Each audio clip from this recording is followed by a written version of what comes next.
Apa itu manajemen strategik? Manajemen strategik adalah serangkaian keputusan dan tindakan mendasar bikinan manajemen tertinggi yang diaplikasikan oleh semua anggota suatu organisasi demi terwujudnya tujuan organisasi. Tujuan manajemen strategik: 1.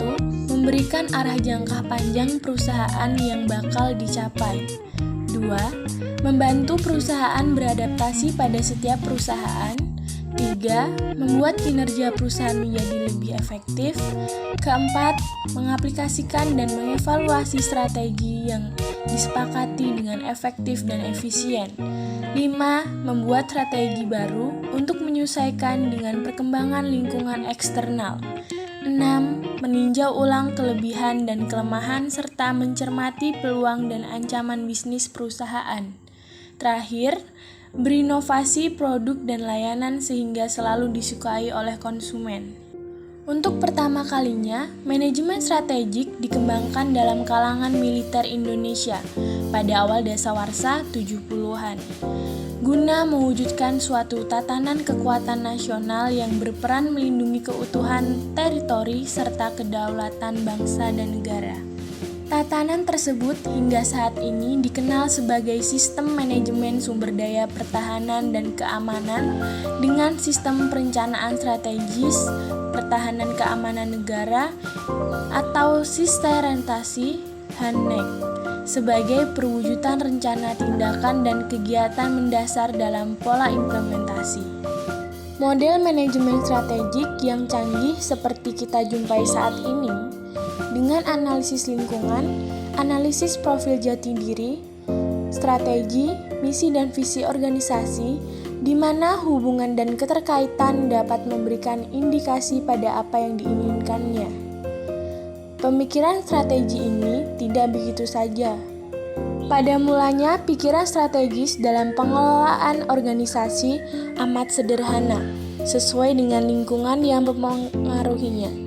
Ketika lingkungan organisasi cenderung stabil dan selalu seirama dengan kepentingan organisasi, maka model perencanaan strategik yang ada amat sederhana, hanya memberikan titik berat pada pemenuhan standar-standar operasional yang telah ditentukan oleh manajemen, khususnya standar keuangan dan produktivitas. Perencanaan mulai memiliki tingkat kompleksitas yang lebih tinggi. Manajemen tidak saja dituntut untuk mengantisipasi masa depan, tetapi bahkan diminta untuk mempengaruhi masa depan itu sendiri.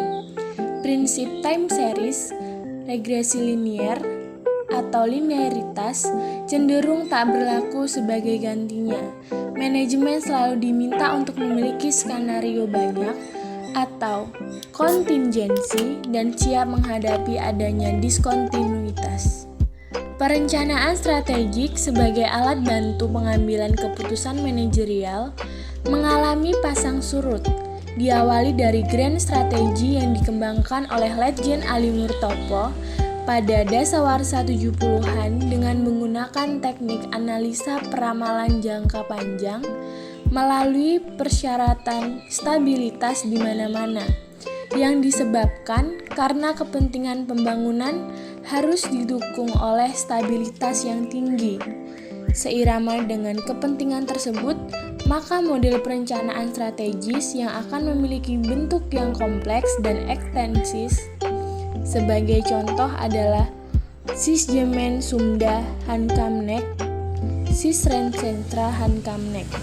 Sedikit banyak manajemen strategik telah memiliki peran yang signifikan dalam membantu organisasi TNI untuk mencapai tujuannya, termasuk di dalamnya peran historis yang selama tujuannya ini disandang dan kini menjadi tidak populer, yaitu duifungsi. Searah dengan memudarnya peran tersebut, maka banyak pihak mulai meragukan peran sistem perencanaan strategik dan mempertanyakan kontribusi yang memperoleh dari manajemen strategik. Akan tetapi, di saat yang sama, manajemen strategik dilakukan ini juga mencari bentuk baru terutama disebabkan karena sulitnya melakukan prediksi lingkungan. strategik yang telah direncanakan dan pada kenyataannya, jarak antara rumusan dan implementasi semakin jauh.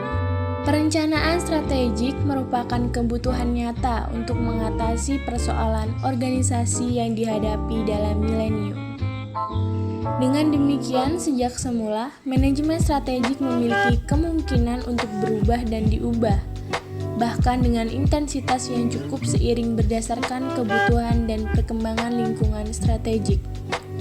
Oleh sebab itu, pola manajemen strategik di lingkungan TNI yang masih mengindikasikan proses model kedua atau masa Perang Dunia Kedua.